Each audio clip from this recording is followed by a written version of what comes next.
A federal court judge has knocked down a key part of the government's single-use plastics ban as unreasonable and unconstitutional.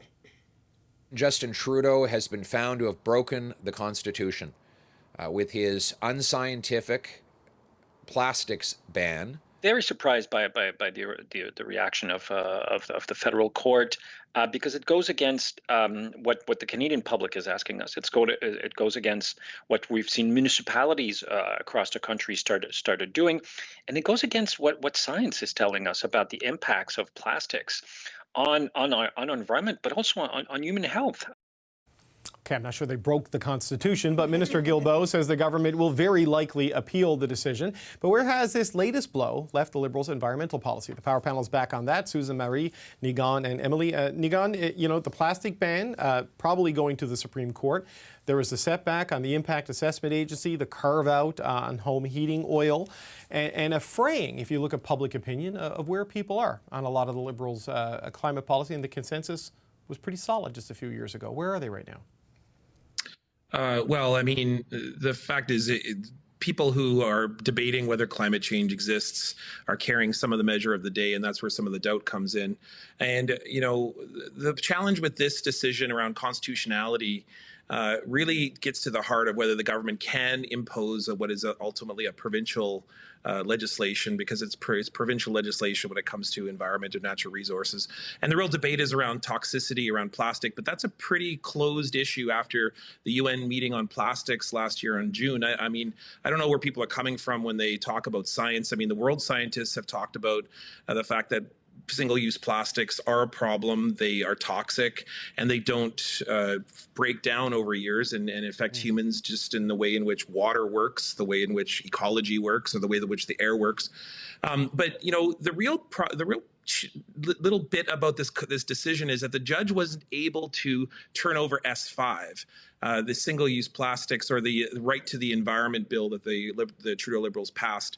And that's really interesting, because the fact that you can't really, the big ticket part of that bill is that people have a right to environmental consideration. It's a human right. And so the fact that the judge wasn't able to turn that down, I think that would be a bigger issue for the Constitution than deciding who can decide whether single-use plastics exist. Right. So, Marie, this is happening. There is a setback in the Impact Agency. You see people like Daniel Smith claiming victory because, I think it was former Premier Jason Kenney who was part of a lot of these challenges. And now you've got polls saying 70% of Canadians say the carbon tax should be taken off all home heating. The Liberals are really up against it on a signature core value for them. I think it's the accumulation of these rulings, and the carve-out in the carbon tax, which they didn't help themselves with that one, but they're targeted rulings, right? So on C-69, on environmental impact evaluation, it's a section of the bill. Yep. It was a decision, not a ruling, right, of the designated list of projects that the federal government can't necessarily impose his impact evaluation, environmental impact evaluation. Sorry, I'm thinking about it in French. On plastics, it's that the list was too broad. It's not saying that they can't ban plastic at all, or to Nigan's point, that S5 is invalid.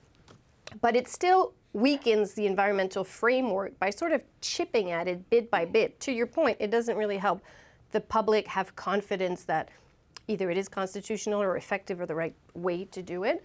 And it also emboldens province like Saskatchewan, who has decided with a bill that they will not collect the carbon tax on natural gas anymore. We had the minister on last night.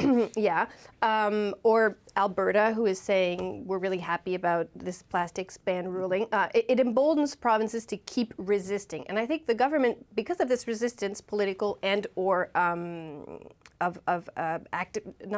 industries, because of this resistance, the government has sort of tried to force climate action with banning plastics, C-69, the carbon tax, which, by the way, that one was deemed constitutional. And by trying to force this action, the government has sometimes been told you're going too far. So I think they're sort of trying to figure out how they can force action. But the fact that it keeps being a little bit, in each case, struck down or criticized by the courts is is not helping the framework stay intact. But Susan, now as they sort of regroup and reset and push ahead to try to salvage something they still believe in, I mean, the rage around the end of plastic straws that was out there and the end of plastic bags, those things are easier to do from a position of political strength early in a mandate, and they're not in that kind of a situation any longer. Yeah, it goes to the point I was making sort of earlier, is this is one of those ones. There's a lot of stuff that they're doing on climate that is way above people's heads and they don't understand, and it doesn't touch them. How can a Canadian affect an emissions target? But they can, they see in their hands the plastic bags and the straws. So for all the people who protested against, there were a lot of people who were happy that this was going on too. It should be said that this is something concrete that we can do. Yeah. I think Marie is right. It's the cumulative effect of all of this. It's the idea that I like the two words that were chosen in the ruling: unreasonable and unconstitutional. You go to the unreasonable part.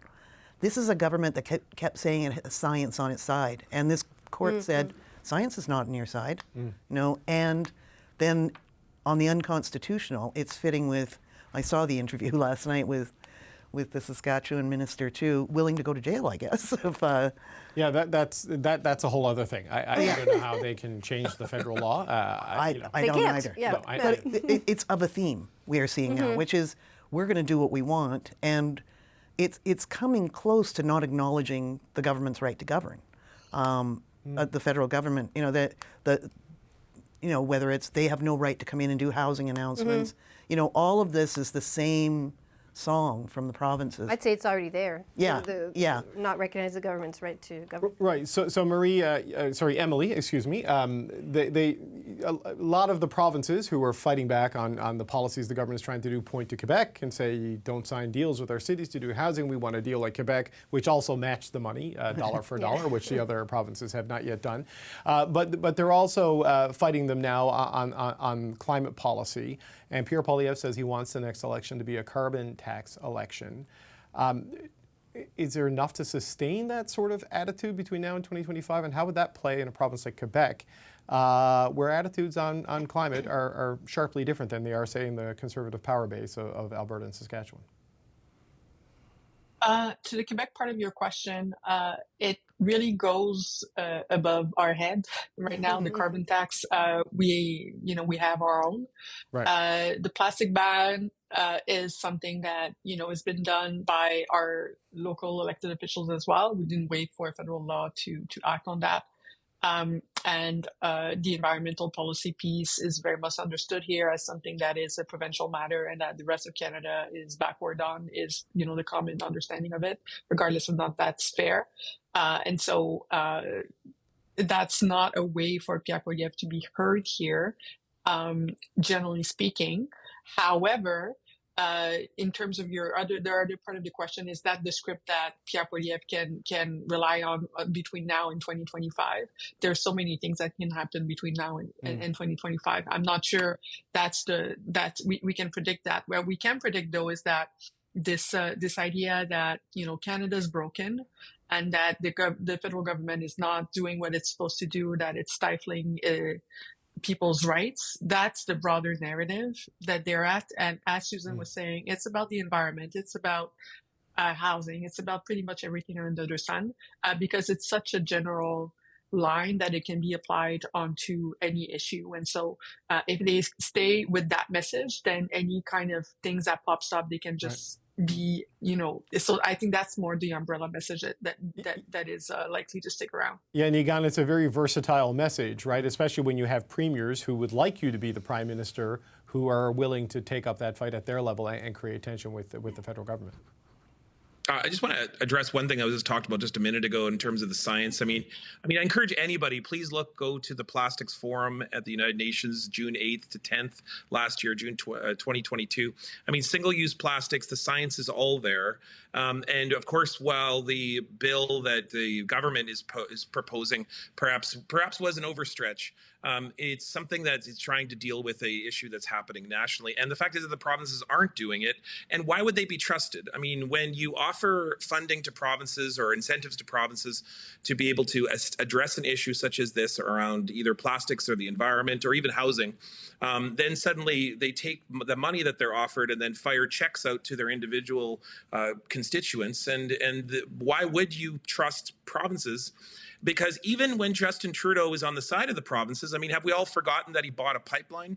And the whole environmentalists haven't. I mean, have we forgotten that Justin Trudeau on one side was thought as the enemy of the environment only at the very beginning? I mean, 6, 7, 8 years ago, before the pandemic anyways, which feels so long ago. But that Justin Trudeau was on the side of industry, particularly in Alberta, and in the issue of pipelines and trying to get the economy moving when it came to natural resources and so on and so forth.